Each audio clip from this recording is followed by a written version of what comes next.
जय हिंद दोस्तों, मैं हूं नीतीश और आप देख रहे हैं एनके टीच। जैसे कि मैंने आप लोग को अभी के पिछले क्लासेस में मैंने आप लोग को सोशल साइंस का ऑब्जेक्टिव का लाइव क्लास मैंने आप लोग को पूरा करा दिया जी। ठीक है, तो इसकी वीडियो में इस वीडियो में मैं आपको कराने जा रहा हूँ जी सोशल साइंस। कल आपका एग्जाम है तो इस वीडियो को जरूर देखिएगा। सोशल साइंस का सब्जेक्टिव क्वेश्चन कराऊंगा। ठीक है, चलिए यहाँ पे देख लीजिए जी। सोशल साइंस का मैं आपको सब्जेक्टिव प्रश्न बताने जा रहा हूँ। ठीक है, चुपके से आपको देख लेना है। ठीक है, देखिए सब्जेक्टिव आंसर की, ठीक है, सब्जेक्टिव आंसर की मैं आपको बताने जा रहा हूँ। 19 नवंबर, कल 19 नवंबर है जी, तो कल आप लोगों का सोशल साइंस का एग्जाम है। 19 नवंबर का पेपर आउट। ठीक है, चलिए तो देखिए जी, इसमें पहले इतिहास। ठीक है, इतिहास देखिए, समझिएगा, एक एक प्रश्न को आप लोग अच्छी तरीके से समझते जाइएगा। ठीक है, देखिए इतिहास की पहले हम प्रश्न को पढ़ेंगे। ठीक है, चलिए यहाँ पे देखिएगा जी, 1 से 6 गो न लघु उत्तरीय प्रश्न पूछ दिया है। ठीक है, तो सबका आपको आंसर आपको मिलता जाएगा जी। देखिए असलम पद्धति की शुरुआत कैसे हुई, असलम पद्धति की शुरुआत कैसे हुई, तो नीचे यहाँ पे आपको देखिए असलम पद्धति की शुरुआत कैसे हुई, तो यहाँ पे मैंने आपको आंसर दे दिया है। देखिए नीचे मैंने, हाँ किधर गया जी, असलम पद्धति की शुरुआत कैसे हुई। चलिए तो यहाँ पे पहला का मैंने यहाँ पे आंसर दे दिया है जी। यहाँ पे आप लोग देखिए, औद्योगिकरण ने असलम पद्धति की शुरुआत की। मजदूर शहरों में छोटे छोटे घरों घरों में जहाँ किसी तरह की सुविधा उपलब्ध नहीं थी रहने को बाध्य थे। आगे चलकर उत्पादन उत्पादन के उचित वितरणों के लिए आंदोलन आंदोलन शुरू किए। चूंकि पूंजीपति द्वारा जनन बुरी तरह शोषण किया जाता था, इसलिए उन्होंने अपना संगठन बनाकर पूंजीपतियों के खिलाफ, हाँ, वर्ग संघर्ष की शुरुआत की। ठीक है, तो ये हो गया आपका पहला का आंसर। ठीक है, तो आप लोग स्क्रीनशॉट लेते चलिएगा, हम पढ़ते रह जाएंगे, बहुत ही ज़्यादा समय हो जाएगा। स्क्रीनशॉट पहला का ले लीजिए और यहाँ पे आप लोग देख लीजिए जी। हाँ, अब दूसरा प्रश्न यहाँ पे देखिए क्या है जी। इतिहास में का दूसरा प्रश्न पूछ दिया, औद्योगिक क्रांति के किन्हीं दो सकारात्मक प्रभावों का उल्लेख करें। तो चलिए हम लोग उल्लेख इनका कर देते हैं। ठीक है, औद्योगिक क्रांति के किन्हीं दो सकारात्मक प्रभावों का उल्लेख करें। ठीक है, तो दूसरा का यहाँ पे देख लीजिए, मैंने उल्लेख कर कर इसका आंसर यह हो जाएगा जी। ठीक है, इसको स्क्रीनशॉट लेते चलिए आप लोग, बेस्ट रहेगा दूसरा का। ठीक है, स्क्रीनशॉट आप लोग इसका ले लीजिए 2 का। ठीक है, सबसे बेस्ट, नहीं तो हम पढ़ते रह जाएंगे आप लोग, हाँ समय भी बहुत ज़्यादा हो जाएगा। ठीक है, चलिए लो, और यहाँ पे देखिए जी तीसरा प्रश्न इसमें है जी, सर्वहारा वर्ग क्या है, सर्वहारा वर्ग क्या है। ठीक है, तो 3 का चलिए यहाँ पे हम उत्तर आपको बता देते हैं। ठीक है, सर्वहारा वर्ग क्या है, थोड़ा सा स्क्रॉल कर कर जाइएगा तो यहाँ पे 3 को देखिए मैंने बता दिया एकदम अच्छी तरीके से। जो बच्चा थोड़ा सा दिमाग लाएगा सबका यहाँ पे आपको आंसर मिलता जाएगा जी। देखिए सर्वहारा वर्ग क्या है, समाज का वह लाचार, यहाँ पे मैंने लिख दिया। सबसे बढ़िया स्क्रीनशॉट आप लेते जाइए, बेस्ट रहेगा। ठीक है, स्क्रीनशॉट ले लीजिए 3 का। चलिए और देखिए इतिहास में ही, हाँ, 4 नंबर प्रश्न की ओर बढ़ते हैं इतिहास में का। देखिए 4 देखिए जी, पूछा है जेनेवा समझौता पर एक संक्षिप्त टिप्पणी लिखिए। जेनेवा समझौता पर एक संक्षिप्त टिप्पणी लिखना है। ठीक है, तो चलिए 4 का आपका आंसर यहाँ पे मैंने लिख दिया है, जेनेवा समझौता पर एक संक्षिप्त टिप्पणी यहाँ पे मैंने लिख दिया है जी। ठीक है, आप लोग इसको स्क्रीनशॉट ले लीजिए 4 का। ठीक है, चलिए तो उसमें से आपको कितना बना था जी, पहले पढ़ लेते हैं जी। हाँ, एक सेकंड। देखिए इसमें से प्रश्न कह रहा था कि 1 से 6 तक लघु उत्तरीय, इनमें से 3 प्रश्न का उत्तर देना है। जैसे कि मैंने आप लोग को वहाँ पे 4 प्रश्न का उत्तर मैंने आप लोग को दे दिया है जी। ठीक है, चलिए लो, अब यहाँ पे देखिए जी, दीर्घ उत्तरीय प्रश्न में आते हैं। दीर्घ उत्तरीय प्रश्न है इतिहास का। ठीक है, तो इसमें से देखिए जी 7 जो है, जर्मनी के एकीकरण में बिस्मार्क की भूमिका का वर्णन करें। तो चलिए जर्मनी के एकीकरण में बिस्मार्क की भूमिका का हम वर्णन कर देते हैं। ठीक है, जर्मनी के एकीकरण में बिस्मार्क की भूमिका का वर्णन करें, 7 नंबर है। ठीक है, तो चलिए देखिए यहाँ पे मैंने वर्णन कर दिया है कि 1866 में ऑस्ट्रिया के प्रशा खिलाड़ी सेडोवा में युद्ध की घोषणा कर दी और ऑस्ट्रिया युद्ध में बुरी तरह पराजित हुआ। इस तरह ऑस्ट्रिया का जर्मनी क्षेत्र में प्रभाव समाप्त हो गया, इस तरह एकीकरण का। ठीक है, यहाँ पे मैंने इसका आंसर आपको दे दिया है। ठीक है, चलिए ठीक है, आप लोग स्क्रीनशॉट लेते जाइएगा, सबसे बेस्ट रहेगा। तो 7 हो गया ना जी। चलिए अब यहाँ पे आते हैं इस इतिहास में ही, ठीक है। चलिए एक एक प्रश्न का आप लोग स्क्रीनशॉट लेते जाइए और याद करते जाइएगा जी। चलिए अब 8 नंबर देखिए जी, क्या प्रश्न है 8 नंबर। एक एक प्रश्न आप लोग समझते जाइएगा। भारतीय राष्ट्रीय आंदोलन में भारतीय राष्ट्रीय कांग्रेस की भूमिका की विवेचना करें। तो चलिए विवेचना कर देते हैं जी। तो देख लीजिए यहाँ पे आपको 8 का आंसर मिलेगा, आप 8 का भी स्क्रीनशॉट ले लीजिएगा, ठीक है। 8 8 किधर गया भाई 8, हाँ ई रहा 8 का आंसर, ठीक है। ये रहा आपका 8 का आंसर, इसको ले लीजिएगा आप स्क्रीनशॉट। ये रहा आपका 8 का आंसर है, ठीक है। चलिए तो इसका स्क्रीनशॉट आप लोग ले चुके होंगे। चलिए सबसे बढ़िया, पढ़ते रह जाएंगे जी, इतना लॉन्ग लॉन्ग है सब, दीर्घ उत्तरीय है, पढ़ते रह जाएंगे, आप लोग लेते रहिए स्क्रीनशॉट, ठीक है। अब देखिए इसमें है जी अब देखिए हम लोग आ चुके हैं अब किस में जी, राजनीतिक विज्ञान में 5 होता है ना, सोशल साइंस में 5 सब्जेक्ट, ठीक है। तो अब हमने अब राजनीतिक विज्ञान में हम लोग आ चुके हैं, ठीक है। तो देखिए राजनीतिक विज्ञान में 9 से 12 तक लघु उत्तरीय प्रश्न है, 2 प्रश्न का उत्तर आपको दे देना है जी, ठीक है। 9 से 12 को है और इसमें से 2 को उत्तर दे देना है। देखिए सतह में क्षैतिज वितरण और ऊर्ध्वाधर वितरण में अंतर स्पष्ट करें। तो यहाँ पे मैंने अंतर सब स्पष्ट कर दिया है जी। 9 नंबर है ना, 9 नंबर शायद बनाया हूँ। चलिए किधर गया 9 नंबर यार, खाली 9 नंबर नहीं है, इसमें से किसी को बनाना है। देखिए पहले समझिएगा मेरे बात को, मैं कहना क्या चाहता हूँ, ठीक है। मैं कहना क्या चाहता हूँ समझिएगा।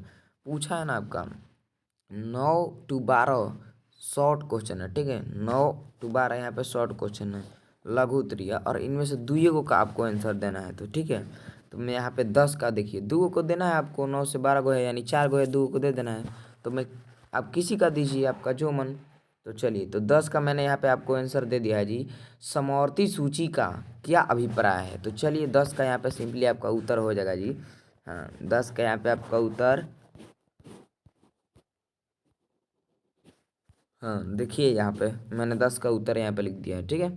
आप लोग स्क्रीनशॉट ले लीजिएगा। देखिए यहाँ से यहाँ तक है जी 10 का, ये देखिए जो अंडरलाइन में कर रहा हूँ, यहाँ से 10 का ये उत्तर है। आप लोग स्क्रीनशॉट ले लीजिए, मैं नहीं तो मैं पढ़ते रह जाऊँगा, आप लोग स्क्रीनशॉट लेते रह जाइएगा, ठीक है। चलिए तो 10 का यहाँ पे मैंने आप लोग को उत्तर दिखा दिया ना जी। इधर गया 10, हाँ 10। चलिए और 2 का उत्तर किसी का देना था। तो चलिए इधर आ जाते हैं हम।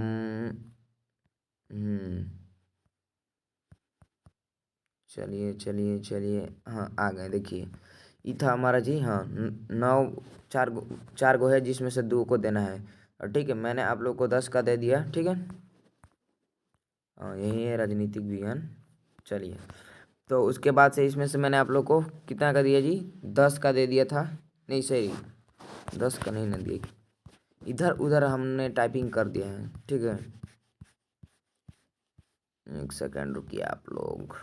चलिए 10 का दे दिया, उसके बाद से यहाँ पे 12 का आप लोग का आंसर मिल जाएगा जी। 12 नंबर प्रश्न आपको मिलेगा जी।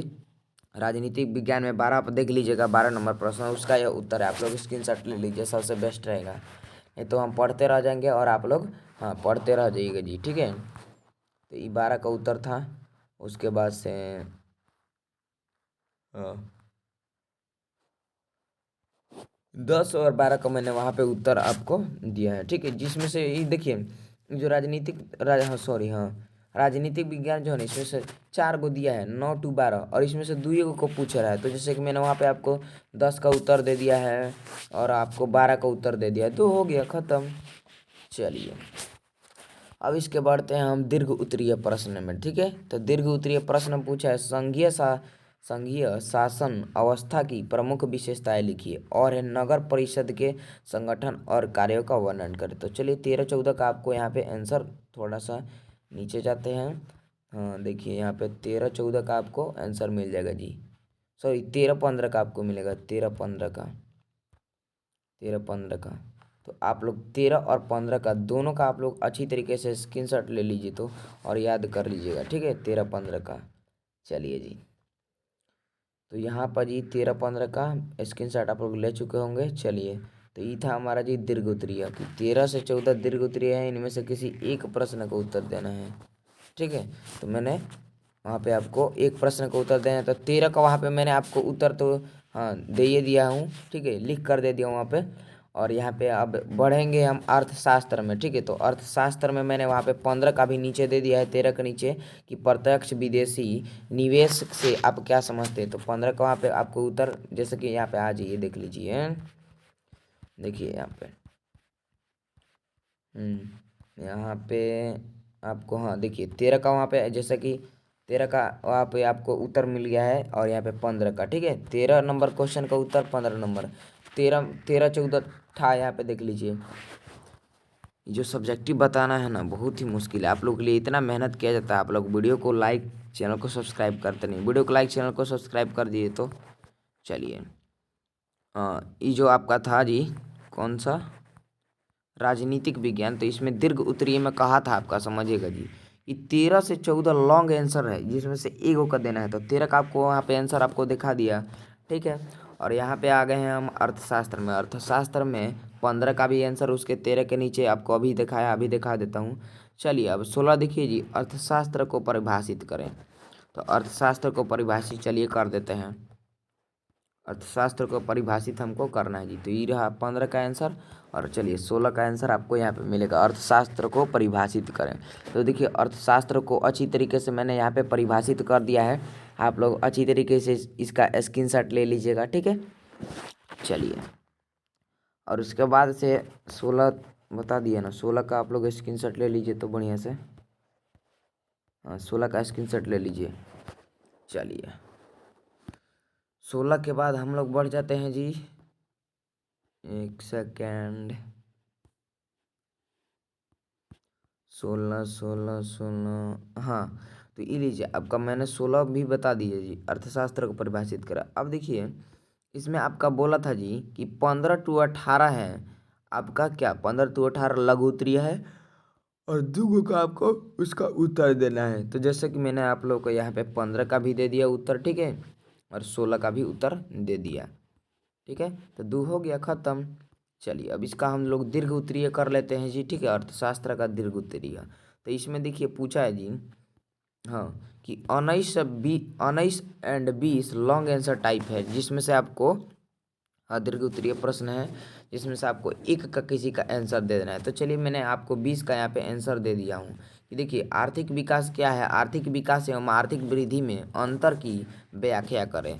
तो चलिए इसका व्याख्या मैंने यहाँ पे कर दिया है, आप लोग अच्छी तरीके से इसका क्या कीजिए, हाँ स्क्रीनशॉट आप लोग ले लीजिए। तो चलिए यहाँ पे मैंने अच्छी तरीके से, खूब अच्छी तरीके से व्याख्या कर दिया है जी। तो 20 का आप लोग स्क्रीनशॉट ले लीजिए, तो 20 का आप सब स्क्रीनशॉट लीजिए तो बढ़िया से, और इसको लिख दीजिएगा, एकदम आपका फुल मार्क्स मिलेगा। ठीक है, 20 का आप लोग अच्छी तरीके से स्क्रीनशॉट ले लीजिए। चलिए आप लोग ले चुके होंगे। चलिए अब बढ़ जाते हैं, 20 के बाद हम लोग बढ़ते हैं जी। चलिए 20 का मैंने आप लोग को वहाँ पे करा दिया। चलिए अब बढ़ते हैं जी हम लोग, 20 हो गया। चलिए चलिए अब बढ़ जाता है हम 21 नंबर प्रश्न, देख लीजिए क्वेश्चन आपको दिखा देते हैं, उसके बाद से उत्तर।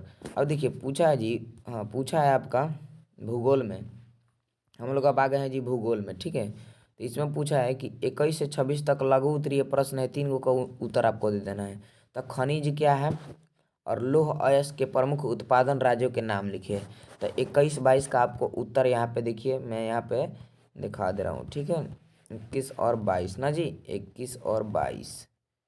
चलिए तो देखिए यहाँ पे जैसे कि 21 खनिज क्या है, ठीक है, और लौह उत्पाद प्रमुख राज्यों, यहाँ पे इन दोनों के 21 22 का उत्तर यहाँ पे दे दिया हूँ। ठीक है, जैसे कि इसमें प्रश्न था आपका भूगोल में, समझिएगा जी, भूगोल में यहाँ पे प्रश्न था। हाँ भूगोल में कह रहा है कि 21 से 6 तक लघु उत्तरीय है, जिसमें से 3 को उत्तर दे देना है। तो पढ़ लीजिए जी कि हाँ लाइन से मैंने 21 22 23 का उत्तर दे देना है।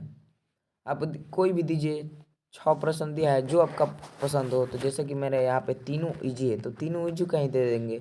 खनिज क्या है और लौह अयस्क के प्रमुख उत्पादन राज्यों का नाम लिखे हैं, तापकीय प्रदूषण को परिभाषित करें। तो तीनों का यहाँ पे आपको यहाँ पे आंसर आपको इसका यहाँ पे मैंने दे दिया है जी।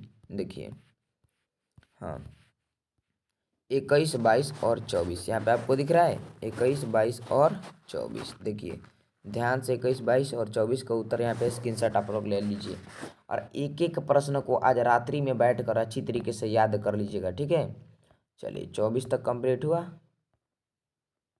हाँ चलिए फाइनल हो गया ये। तो अब बढ़ते हैं जी इसका, हाँ, भूगोल में दीर्घ उत्तरीय प्रश्न में, भूगोल में दीर्घ उत्तरीय प्रश्न में, ठीक है। चलिए तो कह रहा है 27 से 28 दीर्घ उत्तरीय प्रश्न है, इसमें से किसी एक का उत्तर आपको दे देना है जी, 27 28 में से, ठीक है। तो 27 28 में से मैंने आपको उत्तर यहाँ पे दे दिया है जी। जी 27 28 में मैंने आपको उत्तर दिया है जी। 27 का उत्तर आपको यहाँ पे लिख दिया हूँ, देखिएगा जी, 27 का उत्तर यहाँ पे आपको दे दिया हूँ, ठीक है।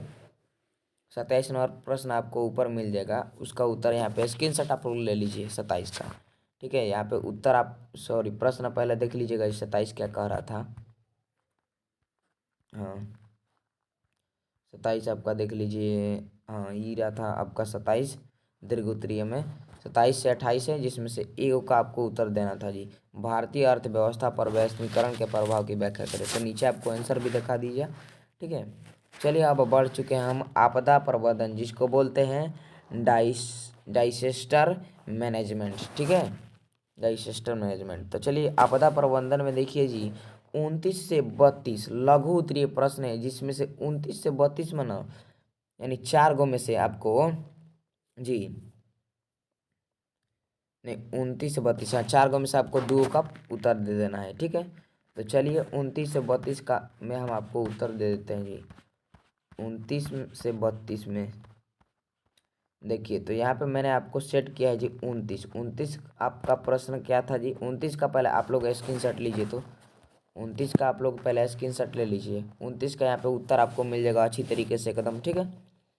और यहाँ पे प्रश्न की बात करें, हाँ क्या था जी, हाँ 29 से 32 लघु उत्तरीय है, यानी 4 गो, उसमें से आपको 2 गो बता देना है। तो 29 का मैंने आपको उत्तर आपको दिखा दीजिए, ठीक है। और उसके बाद से 29 के बाद यहाँ पे आपको 30 का भी उत्तर यहाँ पे दिखा दिया हूँ। पहले 30 नंबर प्रश्न को आप लोग पढ़ लीजिए। तो 30 नंबर किधर गया, हाँ देखिए 29 से 32 है, जिसमें से आपको 2 का आंसर आपको देना था, ठीक है। तो 29 का मैंने आंसर आपको दिखा दिया। अब देख लीजिए 30 नंबर प्रश्न है ना कि, हाँ, बाढ़ से सुरक्षित हेतु सावधानियों का उल्लेख करें, बाढ़ से सुरक्षा हेतु सावधानियों का उल्लेख करें। तो आपको 4 5 गो उल्लेख कर देना है जी। 30 का यहाँ पे आपको मैंने उल्लेख कर दिया है, ठीक है, देख लीजिएगा आप लोग। 30 का यहाँ पे, हाँ, छः वाक्य में उल्लेख मैंने यहाँ पे कर दिया है, ठीक है। तो आप लोग अच्छी तरीके से 30 का भी स्क्रीनशॉट ले लीजिए और घर बैठकर, सॉरी, आज रात्रि में आप लोग, आज रात्रि में अच्छी तरीके से अपना आज रात भर में पूरा सब्जेक्टिव की तैयारी कर लीजिए। ऑब्जेक्टिव का तो मैंने क्लास में ही आपको अच्छी तरीके से तैयारी करा दिया।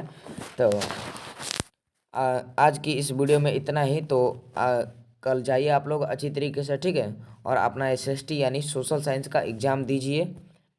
और बेस्ट ऑफ लक है, हमारे तरफ से फुल सपोर्ट है। जाइए और 80 में 80 नंबर लेकर आइए, ठीक है। और याद कर लीजिएगा अच्छी तरीके से। तो आप लोगों के लिए इतना मेहनत करते हैं, तो वीडियो को एक ज़रूर लाइक कीजिएगा और चैनल पर जो नए होंगे चैनल को सब्सक्राइब करिए।